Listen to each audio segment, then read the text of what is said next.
welcome back to another video here.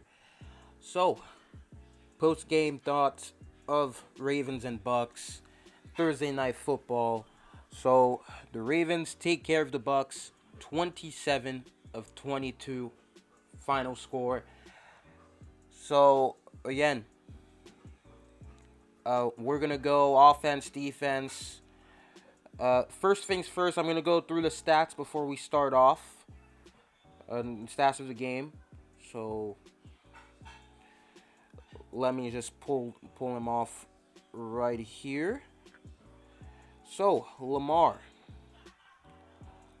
goes 27 out of 38, threw 30 passes in the first half,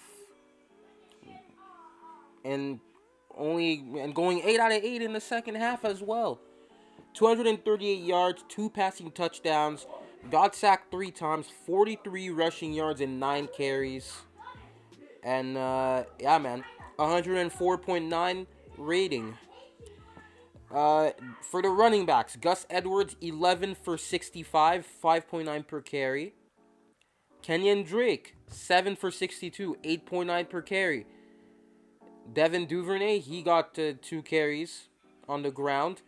2 for 33, averaging 16.5, and he got a touchdown off of rushing.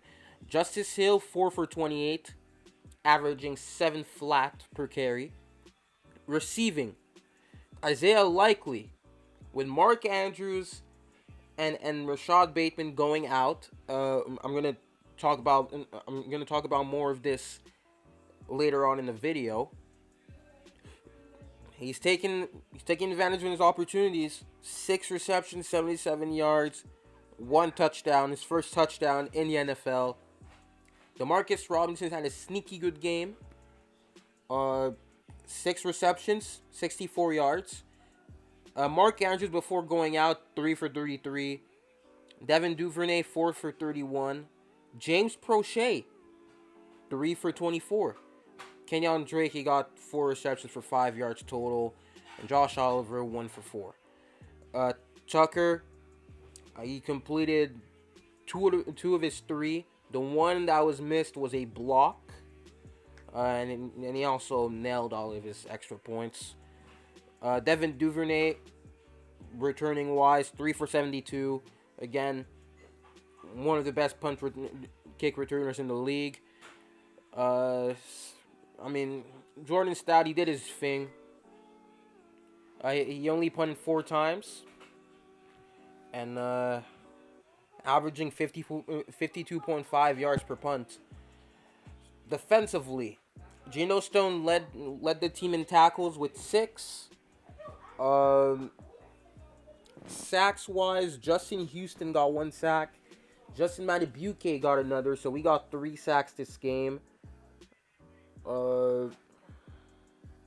Wait a second. Yeah, we actually got 3 sacks. Yeah. So, and that's pretty much it. That's interesting here on the defense. So, offensively, let's start with the offense here. So, offensively, after the first half, I really wanted. I literally I almost turned bald after that first half. Because again, this offense was miserable. The play calling especially was extremely miserable. I don't know, man. Maybe Greg Roman's wife said no cookies after the game after she saw that first half, I guess. But hey, that play calling was horrible. I fully understand the game plan. To go and pass the ball and wear them off with the run afterwards in the second half. And there was that report that it was pretty much the whole game plan. And I saw people saying, "Oh, apologize to Greg. Oh, we treated you too harshly." No, he didn't. No, he didn't. The play call to me was not the issue. All right, they had 4 corners out, so I was definitely fine with passing the ball. I was fine with passing the ball, I could say. Totally. and then after that, running the ball in the second half. The thing is, first off, Greg Roman's pass plays no good. We called a screen in the worst situations ever. In the worst situations ever, we called a screen. All right? So that's one thing that's absolutely concerning. He was in his bullshit. He was in his bullshit pretty much the entire first half. All right? The pass plays, dude, I did not mind about calling passing 30 times. Nobody should be mad about that. But it's the pass plays themselves. All right? Because again, in Greg Roman's passing game, there's a lot of holes. There's a lot of mistakes. There's a lot of things he needs to work on that has been issues since San Fran. And they are still issues. Because passing the ball 30 times was more opportunities for his shitty passing concepts, his limited passing concept, to be just exposed. It got exposed 30 times. Yet Lamar completed 19 out of these 30 passes, which is good for 63% in the first half. And Lamar actually finished. He went perfect in the second half. So, again, it's like, again, he finished with a 71 completion percentage. So, again, you saw the offense just doing something in this game in spite of him. Okay? Again, for example, on that fourth down, it was a great example. Nobody was open. Nobody got open. Never talk. Like, Greg Roman cannot scheme guys open. That's impossible. He cannot scheme guys open. So that's why the passing game is dysfunctional. Not because we're calling the pass. They had 4 corners injured. Who wouldn't want to pass the ball? And especially with their run game. Run defense, which is bad. So their defense is bad all around. But we made them look good because these routes were easily defendable. We saw, again, on national television, we saw how bad Greg Roman's passing concepts are. Again and again and again. Like, you have announcers doing segments, just breaking down his offense every year. So, it shouldn't be surprising to anybody. But yeah, man, his play calling, it was a mess. The first half, Lamar played fine. You know, he wasn't even bad in the first half. He maybe had like 2 missed throws, but hey, he played well in the first half. He really didn't, you know, he didn't really do much. He was taking checkdowns as well. He was taking checkdowns the whole game. He took checkdowns the whole game, if you look at his passing chart. So, really, it's really not, again, you couldn't really blame him for that first half at all. He did what he needed to do, in pretty much all the limited he has. But then after that, before the first half ended, you had Mark Andrews and Rashad Bateman, who both went out. So again, it wasn't even gonna help. So, you know, it was at the same time, it was a gift and a curse. It was a curse because you're missing 2 of your best weapons. Your 2 best weapons are out for the rest of the game. But then after that, the gift is that it looked like he was open. He had to spread the ball over. He had to spread the ball. He had to spread the ball to other players.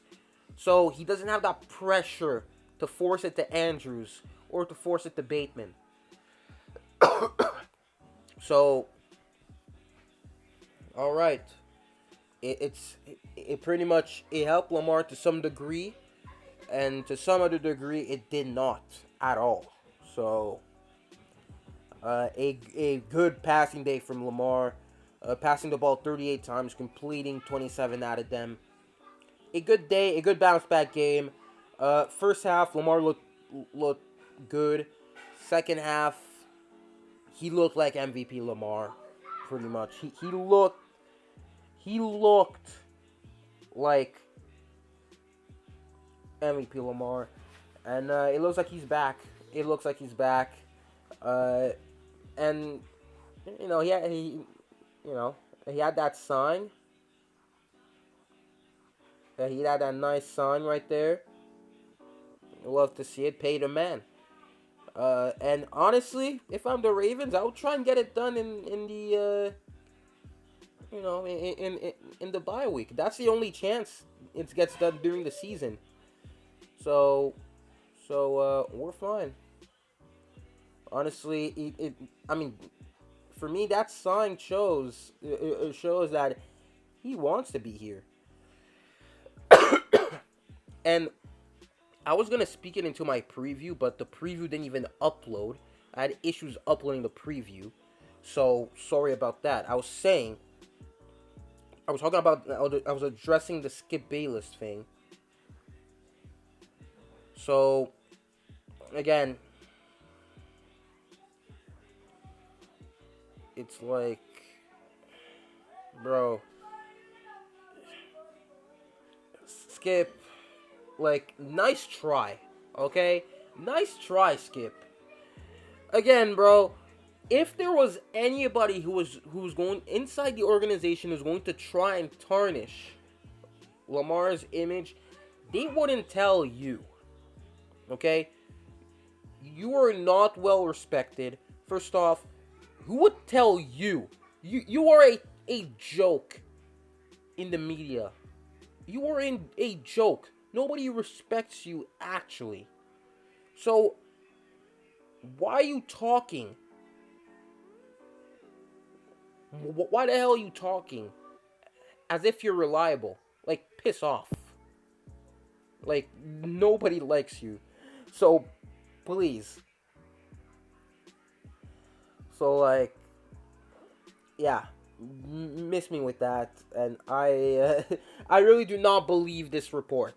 To anybody, like, I would be surprised if it's true at this rate. So, hey, screw you. We really don't like you. So, about the offense, honestly, we did not play 4 quarters. We did not play 4 quarters once again. But I would rather finish strong than start strong and finish slow. All right? So, honestly, a game like this, I'd rather have a game like this than a game like the Dolphins, where they just stopped scoring at some point. So, props to them. Props to Greg Roman for adjusting. For adjusting, but he's not getting like even 5% of the credit. Okay? Because the receivers, Lamar stepped up big. The receivers stepped up big. Like the other receiver, DeMarcus Robinson stepped up big. So the offense, in spite of Greg Roman, scored 27 points. So again, I'm not gonna give credit. I'm not giving credit to somebody who finally does what would have already worked the whole game. Play call well. That's pretty much it. Because again, the situational play calling has got to be better. He has got to be better. So again, you cannot get that first half out of your mind as a fan. As somebody watching this game, you cannot get the first half out of your mind after watching this disaster. All right? So that's the offense. Offense, good game. Good game. First half miserable. Second half, you really turned up. All right. So defensively, let's speak defensively now. So, offensively, I think we played a good game. Very, very, very, very, very good game. After the first drive, the team, it looks like the defense starts very, very slow. In the first drive, they start off slow, but then after that, they just pick it up. Shut down, shut down, shut down. It also helped that Brady had a terrible game. He missed a lot of guys open. He really looked off. He wasn't playing well at all. He really was not. So that helped. That helped as well. So, all right, Brady. Thanks for being horrible this game. But we're going to need to talk about this pass rush.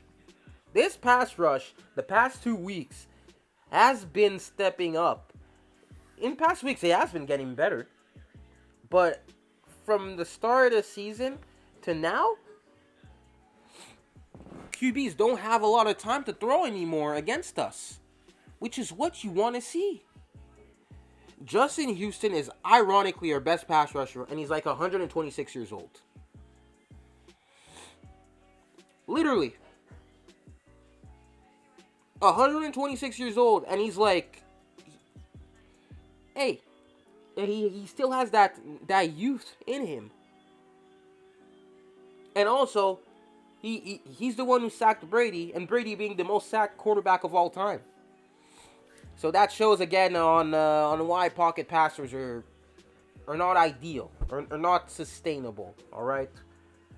So you already knew if we were able to get some pass rush, it was going to be over before it even is over, because Brady's not taking a hit. He's gonna go down because he does not want to get injured. So hey, about linebackers, I think linebackers played well. AJ Klein had some good plays. He actually had some good plays. Josh Barnes did not play. He was the only questionable guy who was inactive. And I think AJ Klein filled in decently. Patrick Quinn, he's been making the plays as well. He didn't make big plays, but if you haven't heard his name in a negative way at all that night, then he's been playing well, because nothing has been going his way. He's been locking down in coverage. He's been that guy. So chill out on that, because if he's been invisible, it's a good thing.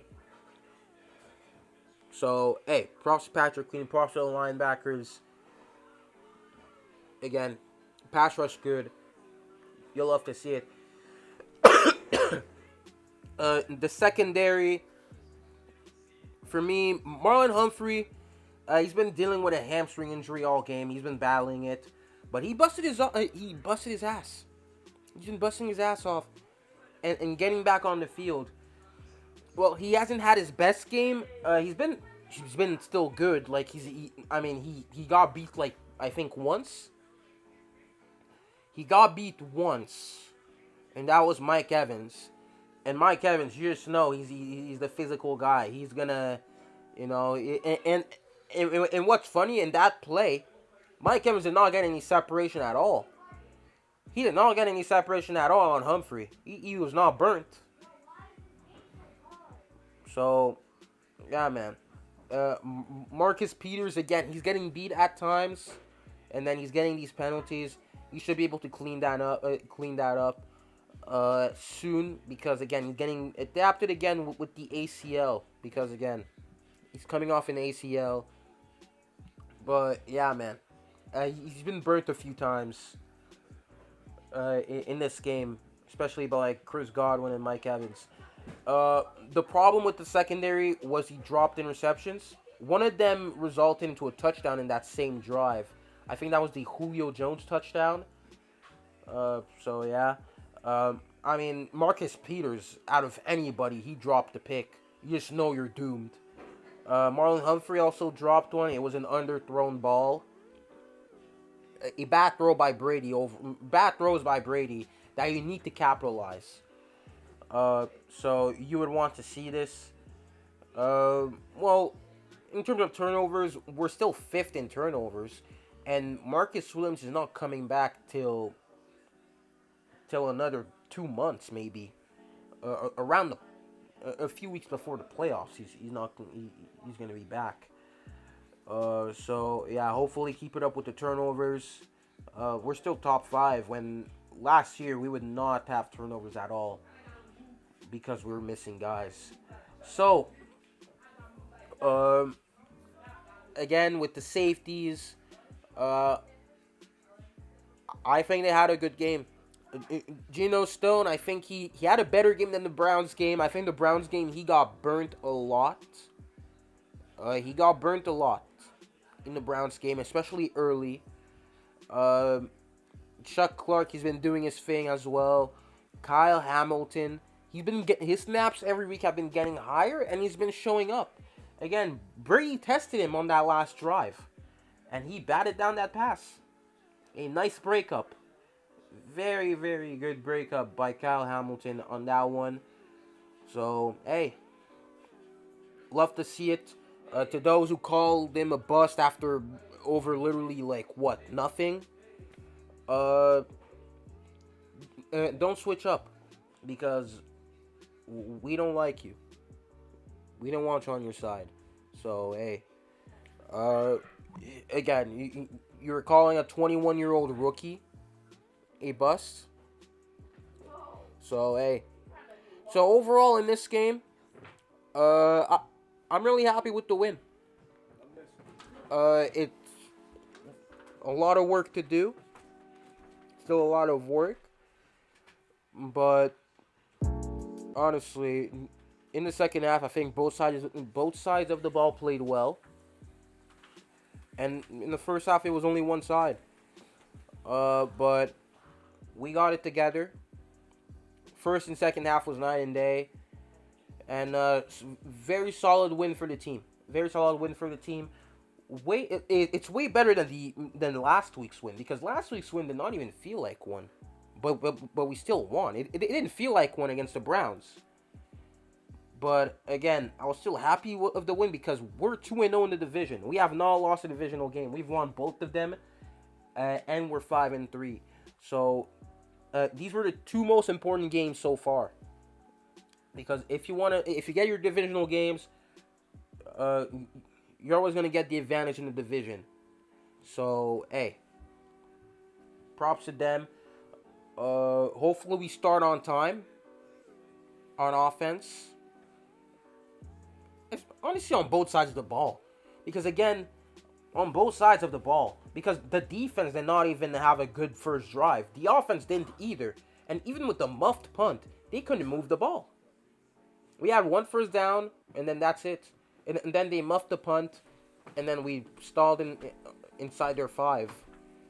And then we only got 3 out of it, so we weren't able to finish that drive. So, even a few plays in the first half, it could have had us a more comfortable win. But honestly, you might look at it and it's only 5 points, but they scored a last-second touchdown. So we were up by like 11. And they tried going for 2 and they failed. So, alright. Take it how you want. We didn't barely beat a 50-year-old quarterback. We just beat a 50-year-old quarterback pretty well, especially in the second half. The game was won in the second half. So, hope you guys enjoyed. Subscribe if you're new. Tell me guys what you think down below, and see you guys in the preview, which I will try and get out as soon as possible for the Saints game. We have one game in the next 23 days.